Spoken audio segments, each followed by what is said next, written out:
Bueno, esta vez vamos a hablar de la institucionalización de la disciplina, pero desde la perspectiva de los ama de casas.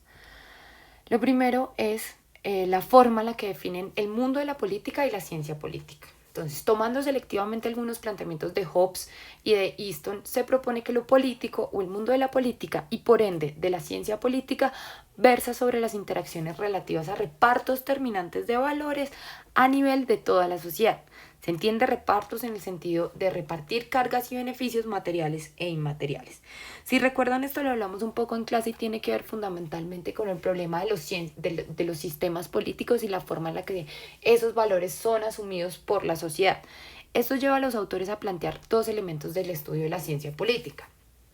Uno, el problema del reparto de los valores y segundo, el de la capacidad coercitiva que tienen esos sistemas para infundir esos valores. Esta era una de las críticas que yo, digamos, había dibujado un poco en clase y tiene que ver fundamentalmente con cómo se incluye Hobbes, ¿no? Hablamos de Hobbes y de una teoría hobbesiana del Estado en la que uno de los elementos claves es la renuncia de la fuerza física para la protección de los demás. En el caso del problema de los sistemas políticos, digamos que no estaríamos haciendo una renuncia absoluta, sino que tiene que ver con inputs, entradas del contexto del ambiente, denotaría Easton, que a partir de procesos dentro del sistema político generan unos outputs que tienen que ser entendidos por las autoridades y tienen que ser, digamos, retroalimentados. Hay un loop de reorganización del problema de los outputs. No se entiende entonces cómo incluimos esa perspectiva hobbesiana en la definición de la ciencia política que nos plantean los ama de casas. Para los autores, la ciencia política describe, explica e interpreta los repartos terminantes de valores que tienen lugar en todas las sociedades humanas. Ese sería el papel. Y lo político no sería una forma histórica particular, es decir, no es el estudio del Estado moderno. Esta sería una de las formas históricas que toma este reparto, pero la ciencia política puede hacer hacia atrás estudios de otras formas de reparto distintas, como serían los estados absolutistas o como podrían ser otras formas totalitarias en términos de la distribución de esos valores. Entonces, el problema no es el de la forma, sino que el problema tiene que ver cómo se reparten en los distintos momentos del tiempo. Ahí estaría el objeto de estudio de la ciencia política. De todos modos, no importando cómo se entienda el término ciencia, lo crucial en el saber denominado ciencia política parece encontrarse en su capacidad predictiva, aún por encima de su capacidad explicativa. Y me voy a detener en esto. Predicción implica que tenemos la capacidad de generar una tendencia de lo que se está haciendo, ¿no? Podemos decir qué es lo que va a pasar hacia futuro. Mientras que la capacidad explicativa sería entender cómo se comportan los fenómenos. Señalan los autores entonces que esta pretensión, la de su capacidad predictiva, no pocos la discuten, pero no es gratuita. Así como en muchos aspectos el ser humano es impredecible, en no poco revela unas regularidades sorprendentes, las cuales permiten saber qué esperar de ella o de él en sus interacciones con otros seres humanos. Si no existiesen esas regularidades en la conducta humana, la vida en sociedad sería imposible, porque las mujeres y los hombres no tendríamos la menor pista sobre qué esperar de nuestros semejantes, si un abrazo afectuoso o una puñalada mortal. Esas regularidades, en cuanto aparecen en el comportamiento político de la gente, son las que le interesan a la ciencia política y las que hacen posible por igual la explicación causal y las predicciones.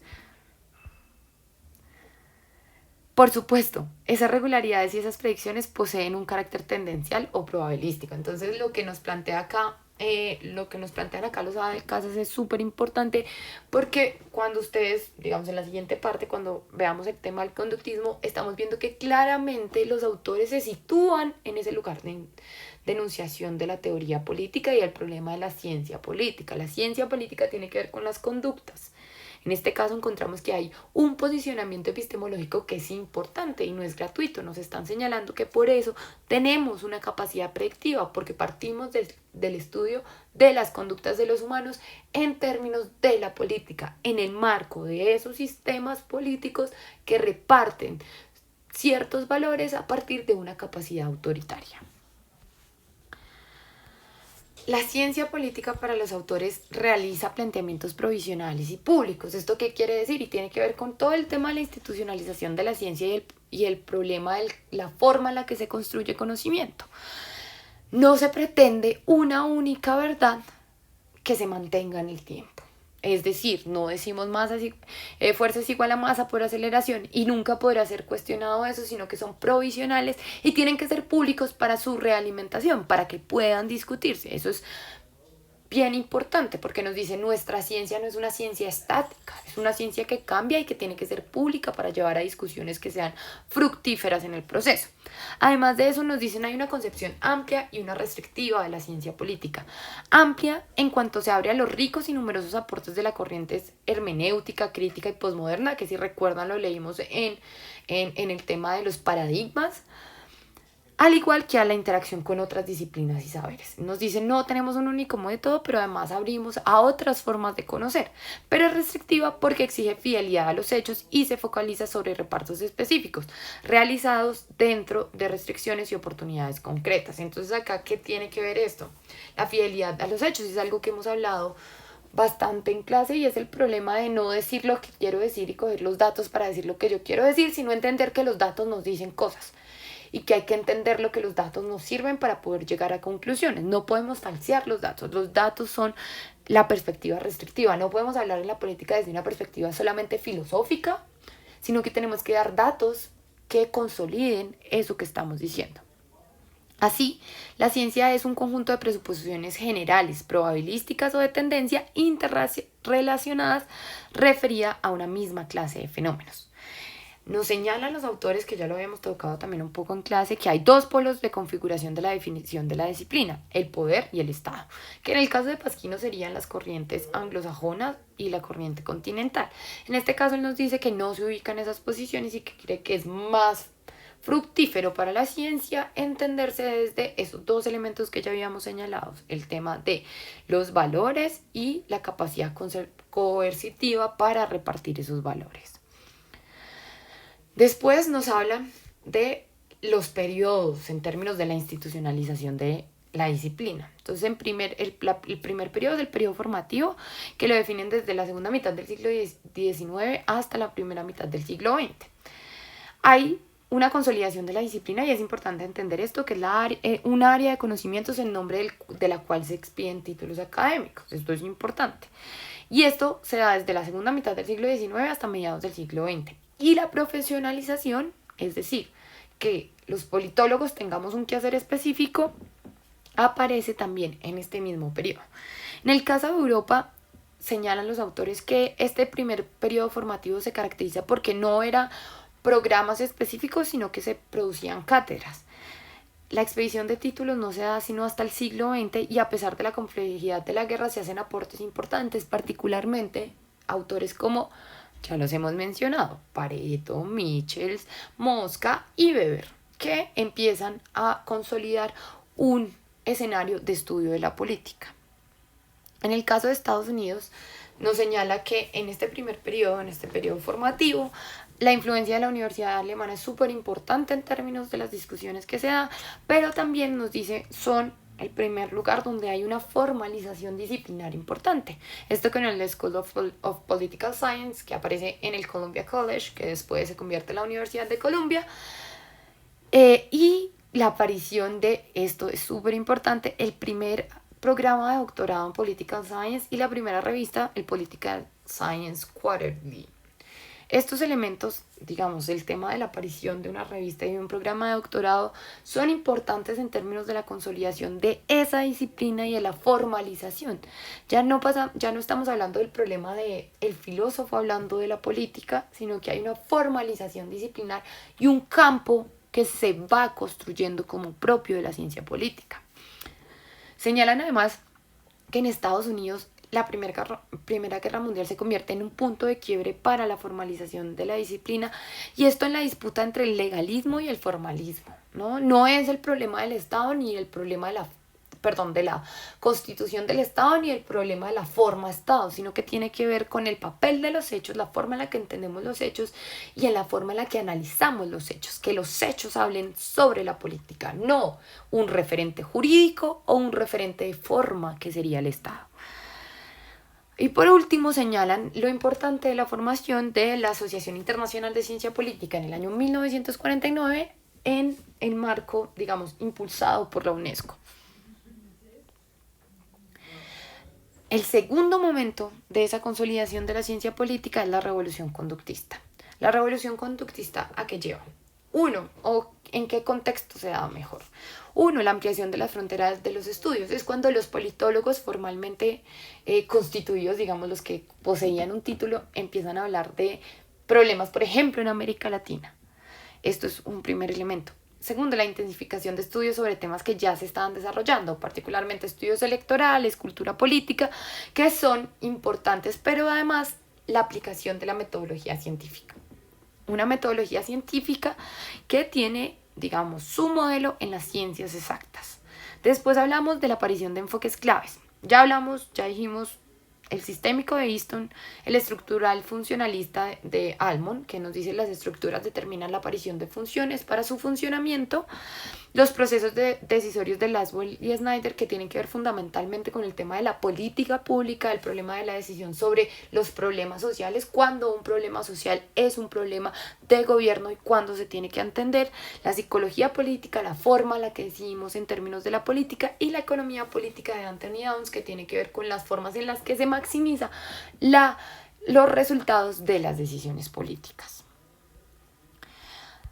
Entonces, nos señalan, el objeto de la ciencia política en el conductismo es la conducta política de los individuos. Y volvemos, si recuerdan la definición que pusimos más arriba, entendemos que los Sada y Casas están situados en este marco interpretativo. El método de la ciencia política en el conductismo es el patrón de las ciencias exactas. Después nos señalan unos cuestionamientos que aparecen al conductismo. Por un lado, lo que denominan los autores desafíos frontales. Ahí son tres tipos de desafíos frontales. Uno, quienes por razones epistemológicas, éticas o filosóficas no creen que en el estudio propiamente científico de la política, es decir, aquellos que entienden o que plantean que la política no es un objeto cognoscible a partir de una ciencia, sino que es más un problema filosófico. Después están las visiones marxistas, lo que para los autores son dogmáticas y que no logran separarse del problema de la economía, que en la sobredeterminación de la economía, del funcionamiento de la sociedad, no logran entender que hay un espacio específico para el estudio de la política. Y por último, las visiones de diversidad sobre el concepto de la ciencia política, aquellos que dicen que es necesario, que es buena, que es funcional la existencia de diversas visiones sobre el concepto de la ciencia política. Hay unas críticas matizadas que plantean los autores. La primera es la pregunta por la responsabilidad que tiene el politólogo frente al mundo que lo rodea. Es decir, el politólogo está hablando de política, en la política se decide sobre problemas públicos, sobre necesidades públicas, sobre el devenir de una sociedad, y por eso consideran que el conductismo, al tratar de alejarse, al tratar de ser una ciencia exacta, no logra dar cuenta de esa responsabilidad. Después está el desconocimiento que para algunos críticos del conductismo se hace de la incertidumbre y los dilemas que afronta el ser humano. Es decir, no somos sujetos que respondemos solamente al estímulo, respuesta, acción, sino que tenemos muchas dimensiones en términos de lo social que pueden determinar que, digamos, que choquemos con esa lógica de entender que no somos una causa-efecto, sino que somos diversos, con matices y con incertidumbres y dilemas que nos complican, los dilemas éticos, los dilemas políticos, los dilemas sociales. Y por último, está la pregunta que le plantean al conductismo de si es posible alejarse de la ideología y de los valores. Realmente sí, no es ingenuo pretender que uno está hablando de una forma absolutamente científica y está quitándose un poco lo que cree del mundo, lo que tiene, lo que considera que es bueno para poder hacer ciencia. La última parte de los Sada y Casas es el neoconductismo o el horizonte del neoconductismo, en donde los autores señalan que, siguiendo a Easton, pues la idea es que la ciencia política de hecho sí sigue ubicándose en este complejo del conductismo, pero atendiendo a las críticas formuladas desde particularmente esas críticas matizadas que ya señalamos.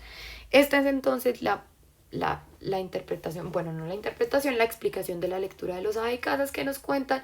También hay una descripción en términos del proceso de formalización, de institucionalización de la disciplina y la profesionalización, pero que, como ven, difiere de lo planteado por Pasquino, particularmente en el objeto de estudio de la ciencia política.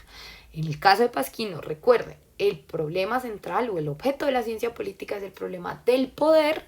En este caso, insisto, desde los Aba y Casas, siguiendo particularmente a Easton, es decir, al enfoque sistémico de análisis de la ciencia política, el problema está dado por el reparto de los valores y por la capacidad coercitiva para repartir estos valores.